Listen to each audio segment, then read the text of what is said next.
Today I went to my first therapy session with this guy who lives like 30 minutes, or not lives, but works 30 minutes south of where I go to school and live at college. And so I went there this morning at like 9 a.m. and he basically told me that in order to get hormones, I would have to go to 12 sessions with him in 3 months. Or like, I guess like, it has to be over at least 3 months. And the 12 sessions could include individual sessions with him, and plus they have a trans group that meets every week or two, and that can count also. So today's Wednesday, and the first trans group is on Friday. Not the first one, but the first one I'm going to go to.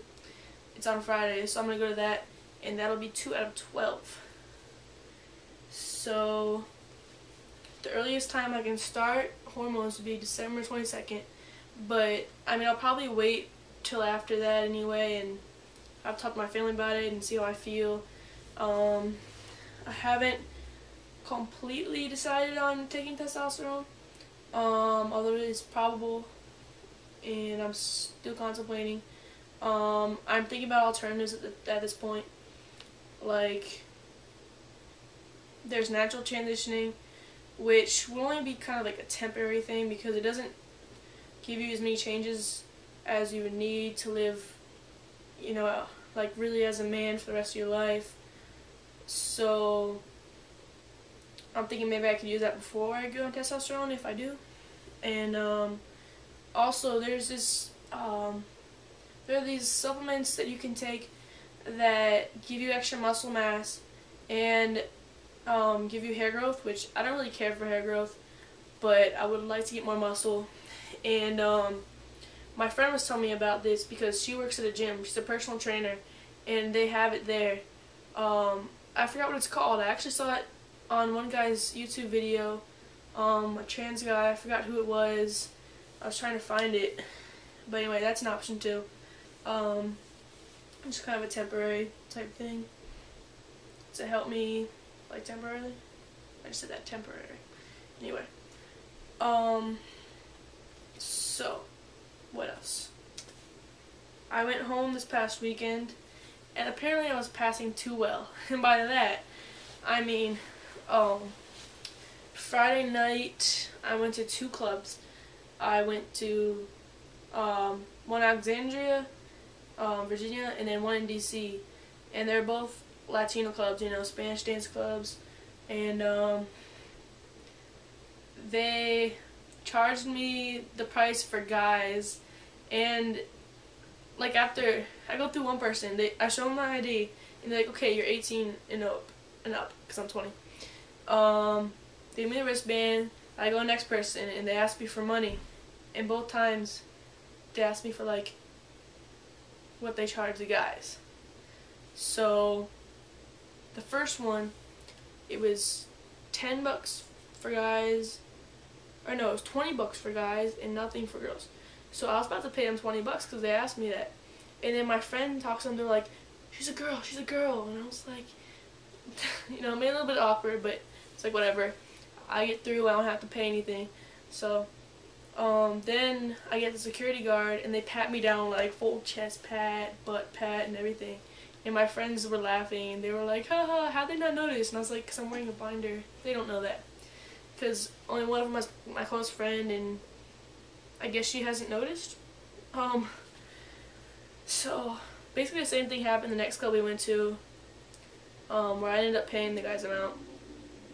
And again, the guy patted me down at security. And Saturday, I went to Apex in DC. It's a gay club. I went there for my friend's 21st birthday. And what am I saying?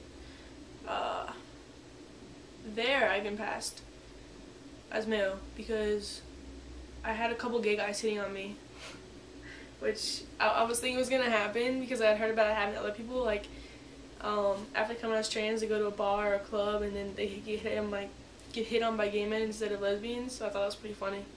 And also, I met like these 5 girls. I was talking to them and stuff. They were there for a bachelorette party. They were all straight. And one of them was like, "What do you want to drink?" And I was like, really? I want a beer." And she got me a beer, and I was like, awesome. That was cool. So then she went to get another drink, and I was like, "Oh, take my credit card." She was like, "No," and I was like, "Yeah, take my credit card. Go ahead." So that was a fun night. What else?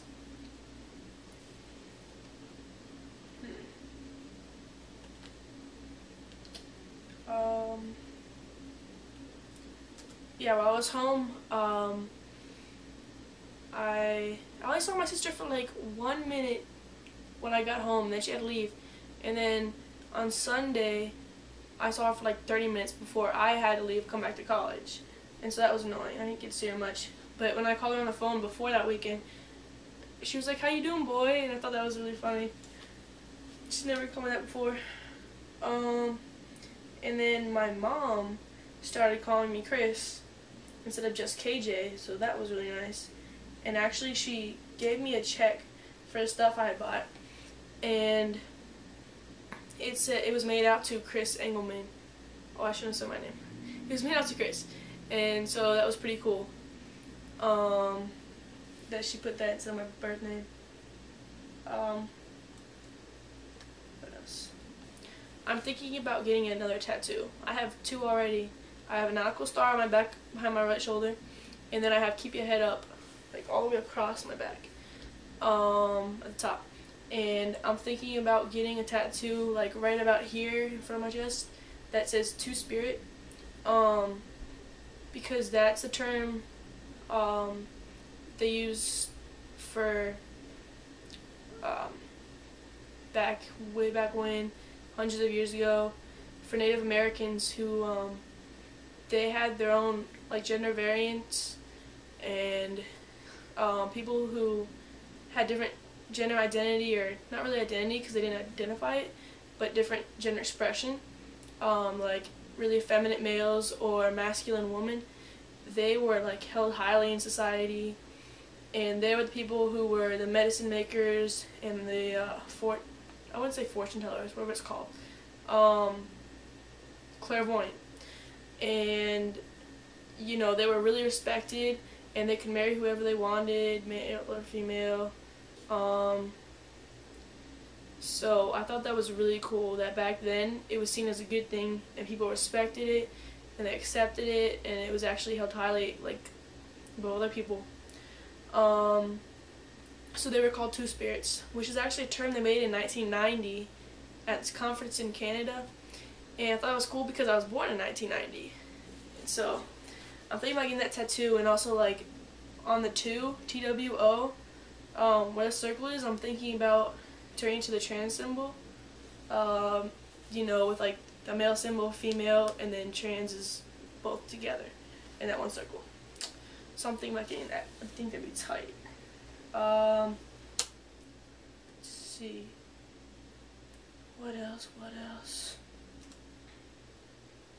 I was trying to go swimming before, but my full-length binder is getting looser, and I don't know what to do about it. I don't know how to like tighten it back up, or if I can at all. And I was going to use that to go swimming, but now it doesn't work right because it doesn't compress my chest enough at all. So I don't know what to use when I go swimming. I don't want to go in a regular bathing suit or just wear white beaver over a woman's bathing suit because that will still show my chest.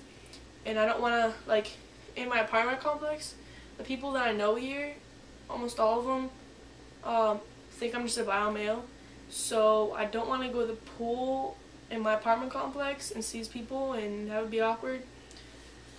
So if anyone has advice on that, that would be great. Packing. I got a packer. I haven't worn it much. Basically, I wear it when I go partying or like to a straight club. I haven't worn it to school yet, although I might soon, just to see how it feels and everything, if I like it or not. I got mine from, I put in the other video, I got it from Tool Shed. It was like $35.